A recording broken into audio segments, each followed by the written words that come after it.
The space around Saturn was quiet, just the soft hum of stars and distant signals echoing through the black. Most ships that drifted here were just metal junk or leftover satellites, long forgotten. But one day, a small salvage crew working their regular shift picked up something strange on their long-range scanner.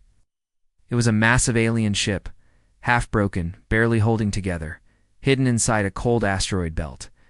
It hadn't sent any signals, no signs of movement, just there. The crew was curious. Wrecks like this were re-rand valuable. They approached slowly, scanning for danger. The ship looked like it had been in a fight. Big burns covered the sides, chunks of it were missing. And strange symbols lined the wall's markings. No one on Earth could understand. They docked carefully. Wearing thick suits and carrying lights, inside it was silent. No power, no movement. Just twisted halls and quiet shadows. It felt more like a tomb than a ship. They walked through broken chambers, shattered glass, and floating pieces of furniture.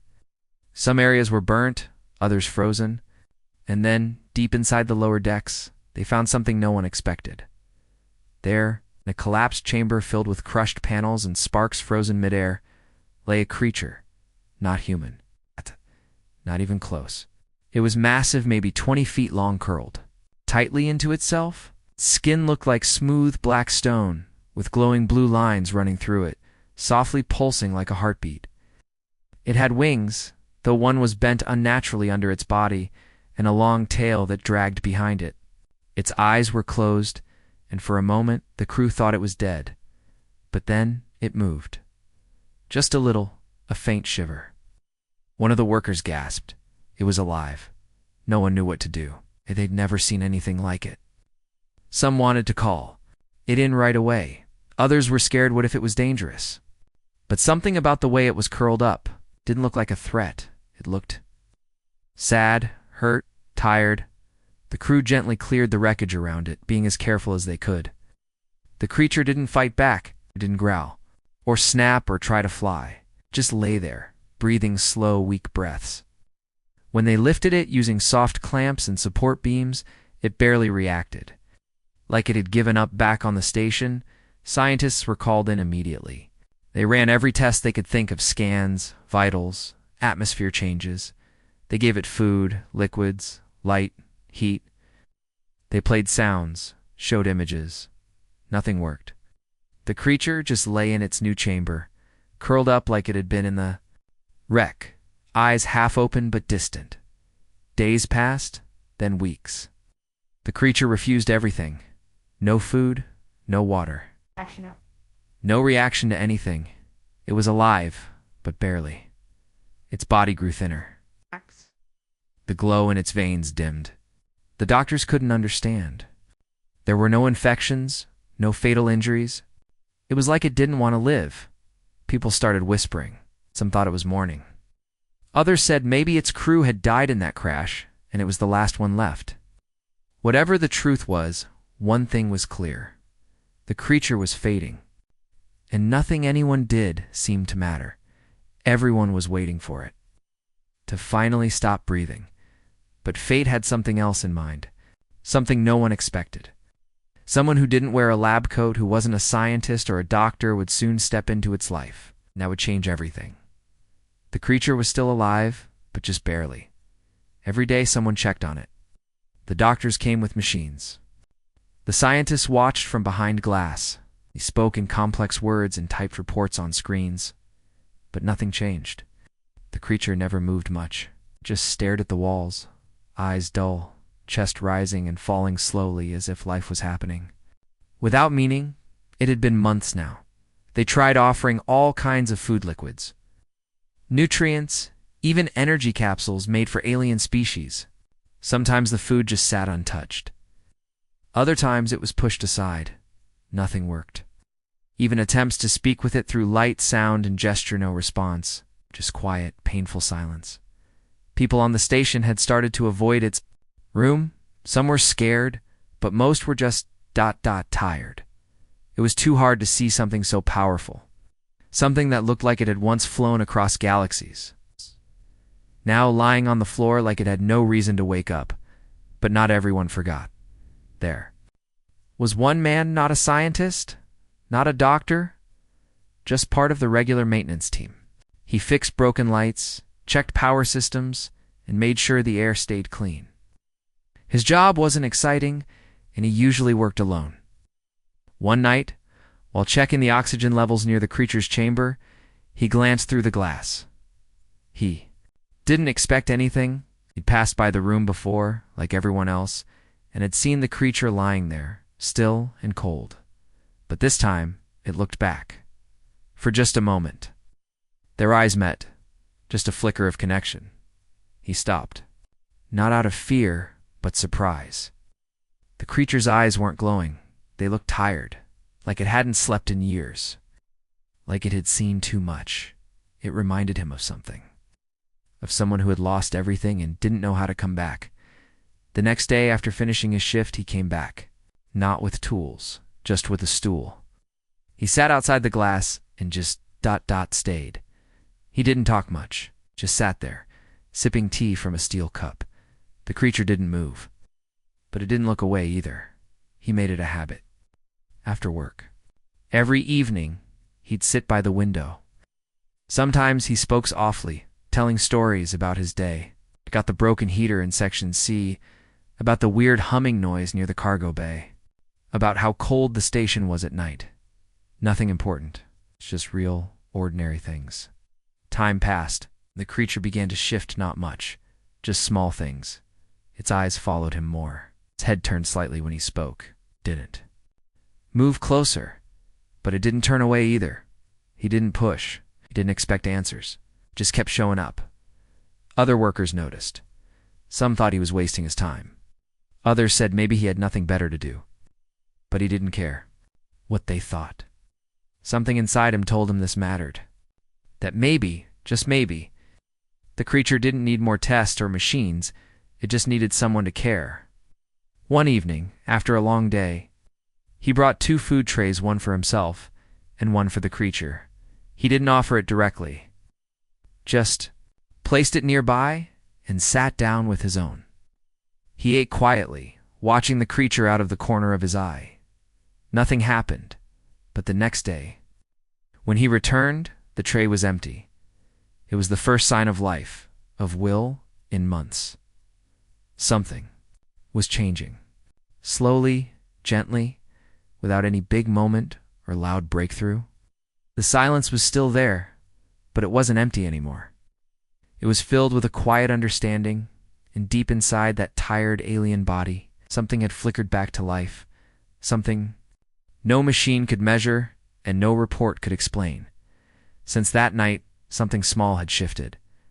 No alarms went off. No big celebration happened. But the tray was empty, and that meant the creature had eaten something.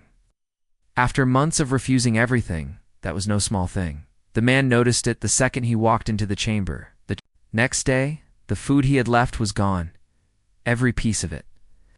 He didn't say anything right away. He just smiled a little, sat down on his stool like always, took a slow sip of tea from his metal cup. He didn't ask the creature why. He didn't speak to it like a scientist. He just said quietly, "You were hungry, huh?" The creature didn't answer, but for the first time, it didn't look away either. Its eyes stayed on him, calm, watching. After that, the man kept bringing food, not the cold, packaged kind the lab teams had tested. He brought real food, kind humans eat when they miss home. Warm bread, soft fruits, cooked protein bits. Nothing fancy, just warm, simple meals that carried a feeling of comfort. Each night, he'd place a tray down and sit across from the creature, eating his own meal slowly. Sometimes he talked, sometimes he didn't. The creature kept watching him silently, blinking slowly like it was trying to understand. It didn't eat every night, but often when the man came back the next morning, the tray would be empty, or at least touched. The change was slow, but it was real. One evening, while sitting near the glass, the man noticed something new. The creature's tail moved. A little, a soft, slow curl like it was stretching after a long sleep. It was the first movement he'd seen from it in weeks. He didn't react much, didn't want to scare it, but deep down he knew something important was happening. He didn't talk about it to the others. He didn't write reports. He wasn't doing it for credit. This wasn't about science or discovery. It was about connection. It's about two living beings who had both felt pain, both lost something they couldn't explain on. Somehow they understood each other without needing words. On another night, he brought a small music player. Nothing loud. It's just soft, slow tunes, gentle sounds, almost like the wind. He placed it near the glass and let it play while he sat and ate. At first, the creature didn't react, but slowly it turned its head, ears twitching slightly toward the sound. For the first time, the man saw something new in its eyes. Not fear, not sadness, but curiosity. He kept doing it every few nights. Music, food, stories, silence, whatever felt right. Bit by bit, the creature's energy returned. It moved. More, its wings twitched now and then. Its eyes looked brighter, more aware. Sometimes it even shifted closer to the glass when the man arrived, like it was waiting. One night as the man sat with his tray, the creature let out a soft, low hum. It was a strange sound, not like anything human. Deep, musical, almost like a song sung under the breath. It didn't last long, just a few seconds. But it was the first sound the creature had made since being rescued. The man didn't say anything. He just listened, his eyes gentle. That moment said more than any words. Could no one else on the station knew what was really happening? They still saw the creature as some mystery to be solved. But the man didn't need answers. Saw something else's soul trying to heal, slowly, through quiet moments, warm food, and someone who simply refused to walk away. And that was just the beginning. From the day the creature made that soft humming sound, something started to change in the air. The silence in the room didn't feel heavy anymore. It wasn't empty. It was more like a quiet space where two beings sat, not needing to explain everything, just ... sharing something unspoken. The man kept coming every night after his shift. Sometimes tired, sometimes lost in thought, but always showing up. He'd sit in the same spot, place the food tray gently near the glass, and speak in his soft, calm voice. He talked about little things, how cold the hallway was that day, or how one of the machines had leaked and made a mess.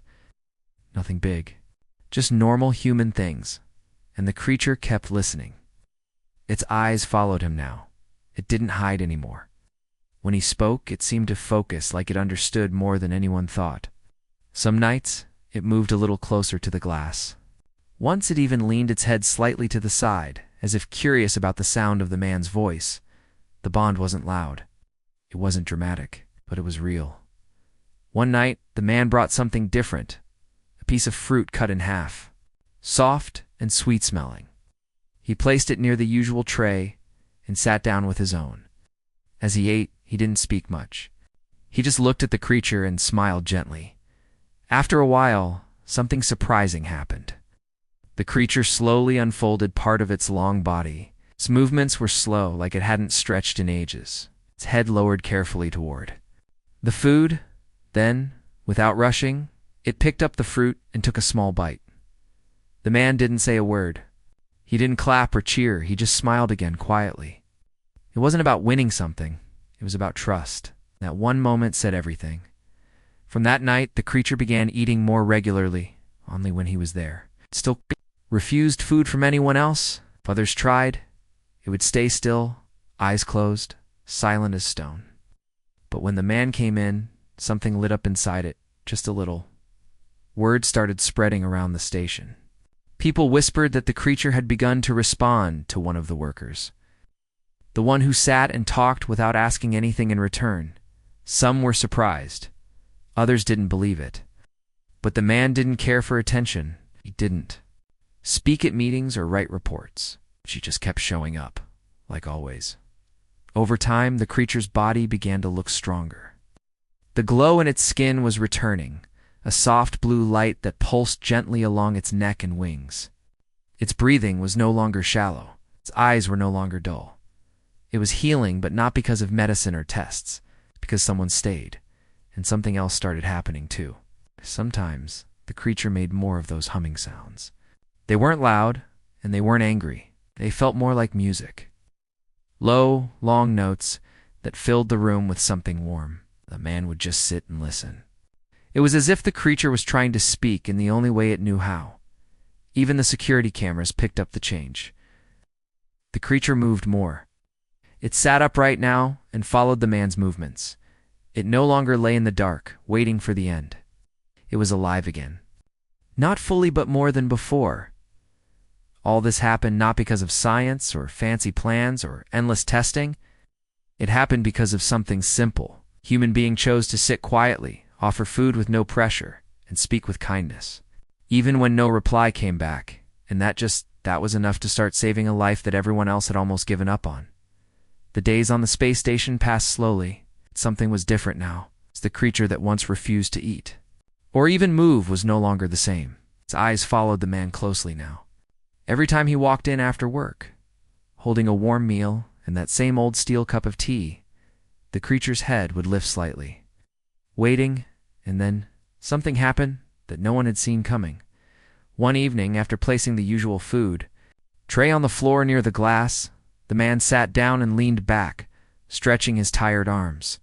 His shoulders were stiff, his back sore from a long day repairing a busted pipe in the outer deck. He let out a quiet sigh and rubbed his neck. From behind the glass, the creature watched him closely. Then slowly, it got up. Not all the way, but enough to shift its body and move one step closer to the glass wall that separated them.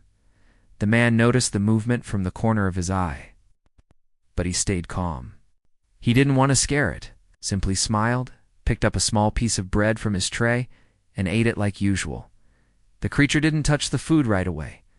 Instead, it lowered its head near the glass closer than it had ever been. Before, its glowing blue eyes stared straight at him, and for a long moment, neither of them moved. There was no fear, no noise, just quiet understanding. And then, after a long pause, the creature reached out with its claws, lowly carefully, and pulled the tray closer. It sniffed, then took a bite, a real bite, not a slow nibble like before. This time, it ate the whole thing. The man smiled gently, like someone who'd been waiting patiently for this moment. He didn't say much, just a quiet, "There you go." He sat there, drinking his tea while the creature finished the meal. For the first time, it didn't stop halfway. It didn't turn away. It ate everything. That night, the station buzzed quietly. Word had spread.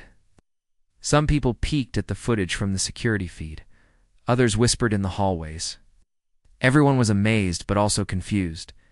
How it had happened? The answer was simple. Trust. It's not built through machines or studies, but through time and presence. The man had done what no one else had. He treated the creature not like a test subject, but like a living, feeling being. He didn't rush it. He didn't force it. He just showed up every day with food, kindness, and silence when needed. In the following days, the changes came faster. The creature stood up more often now, stretched its wings gently, and moved its tail across the smooth floor. It no longer stayed curled up in the corner. It was curious again. It was awake. Sometimes it would even mimic little things. If the man scratched his beard, the creature tilted its head. If he tapped his fingers on the floor, the creature responded. By moving its claws in rhythm, these small things made the man chuckle softly, like watching a child learning something new. One night, the creature let out a longer hum, a deep, echoing sound that filled the room. It wasn't a cry. It wasn't sad. It sounded more like a song, a memory, maybe something from the world it had lost.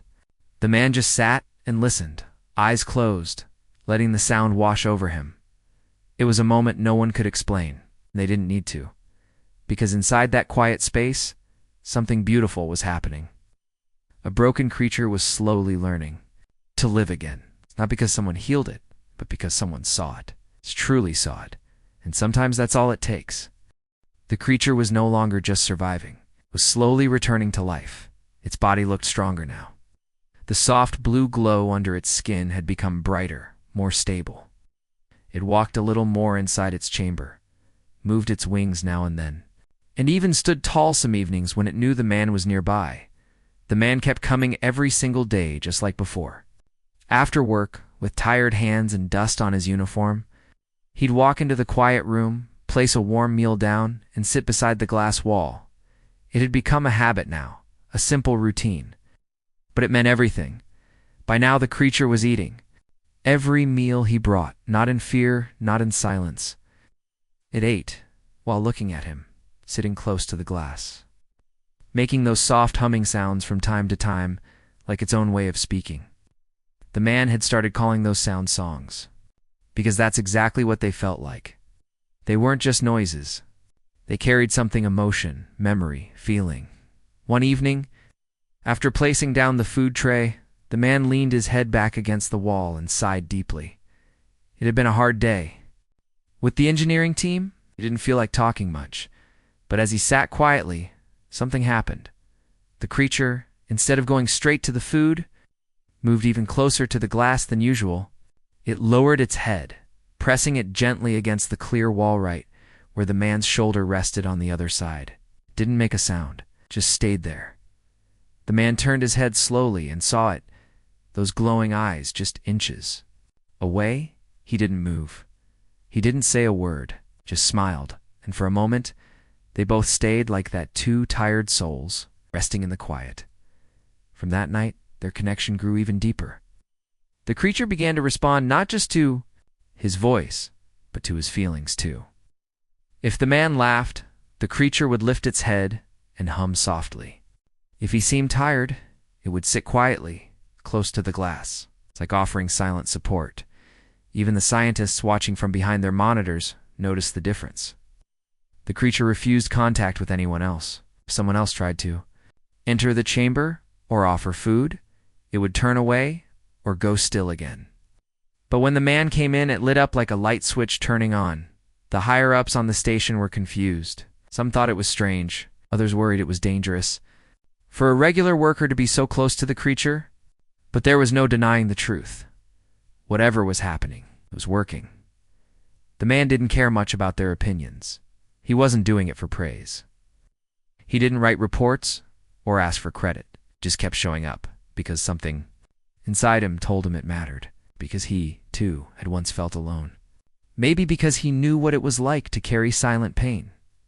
Late one night, while the station was quiet and most people were asleep, the man sat again by the glass, sipping warm tea. Yes. The creature was nearby, eyes half closed, breathing steady. Then, suddenly, it made a different sound.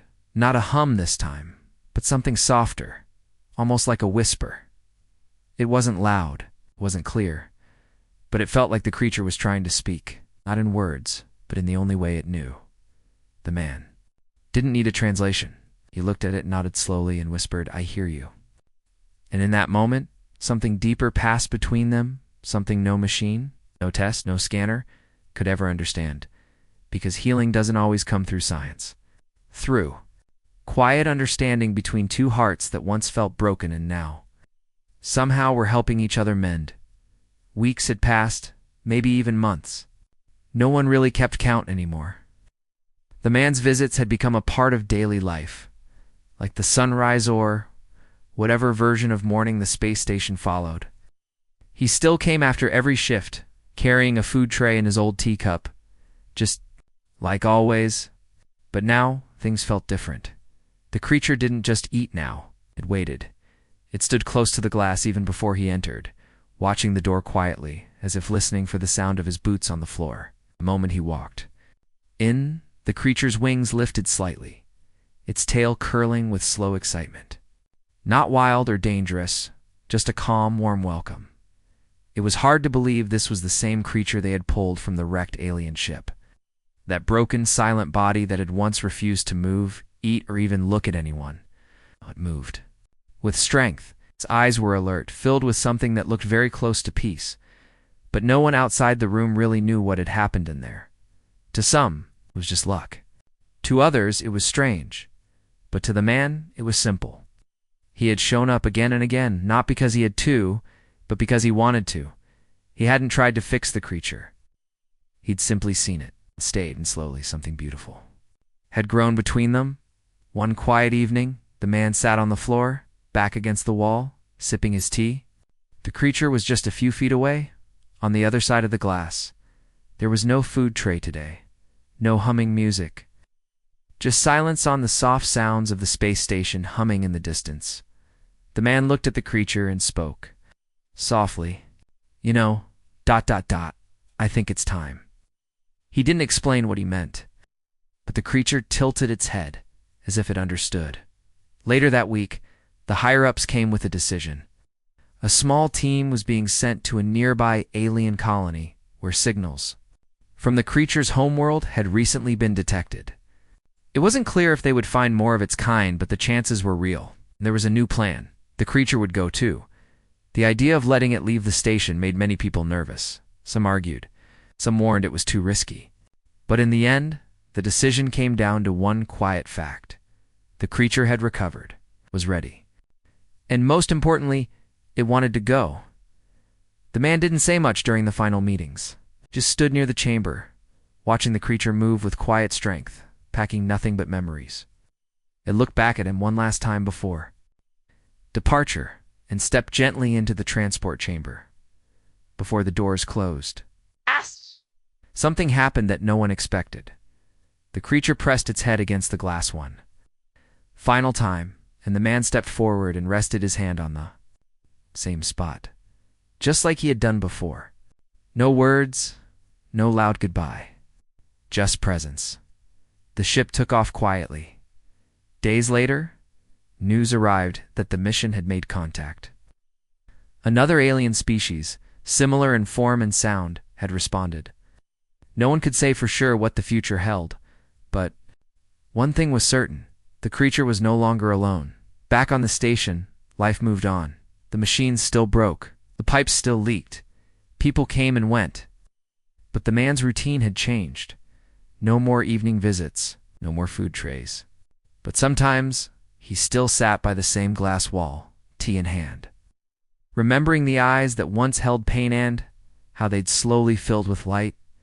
Because in a quiet room, on a space station floating in silence, one human heart had reached across a wall and touched another, and that was enough to save them both.